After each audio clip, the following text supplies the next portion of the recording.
Hello, class. In reference to this week's video discussion, I wanted to discuss workplace safety and health through the lens of law enforcement, also applicable to any public safety profession or emergency response. I believe it's fundamentally different from other jobs, when you compare it to, like, say, corporate settings.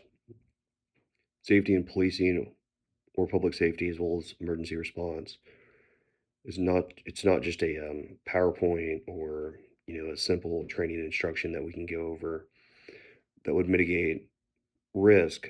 At the minute level, it's risk that could result in life or death, often things that we find on a daily basis.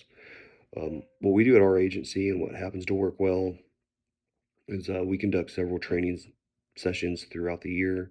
Furthermore, we are creating training opportunities when they arise, such as after action reviews for a critical incident or an incident that we primarily don't respond to.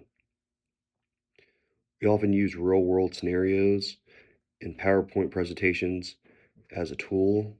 Our agency stance on PowerPoint is that it's beneficial. However, we don't solely rely on PowerPoint. We use that for basically a baseline of instruction, and then we go further into hands-on approaches when it comes down to training.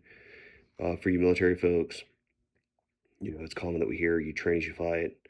Um, we got to train to a standard as if we're doing it in a real world setting. Another example, um, say you have discussion about an armed suspect, and it turns into a pursuit. If that was a training situation, you want it to be as realistic as possible, not just going over that material in the form of a pamphlet, a PowerPoint presentation, or something that just really doesn't have much hands-on approaches. Moving on to um, safety violations.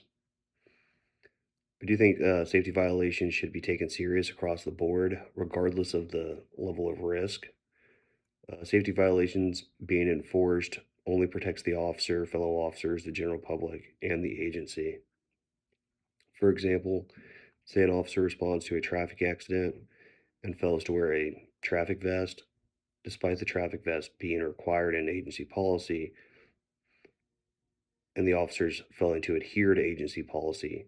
This could result in increased imminent harm or inherent risk, which could result in the officer either being struck by a vehicle or something to a less degree. However, it's important that the officer wears that traffic vest. When a safety violation occurs, it should result in some form of recourse, often through on-the-spot corrections or mandatory training. If it's a continuous act, maybe reassignment to, say, like a support role. Um, However, the underlying issue has to be addressed onto why the policy was violated. When you're looking at safety and health concerns um, in the workforce, agencies can minimize frequent minor illness or concerns by providing the employee assistant program and motivating officers to utilize their work resources, establishing a culture in which no one feels weak for seeking help, or making officers more inclined to pursue situations to help assist with those health problems rather than waiting until the illness becomes serious or the safety concern becomes serious. In summary, policing um, has to prioritize safety with a high degree. Um, they have to look at it from a realistic preparation and proper attention for the overall health of all people involved. Thank you.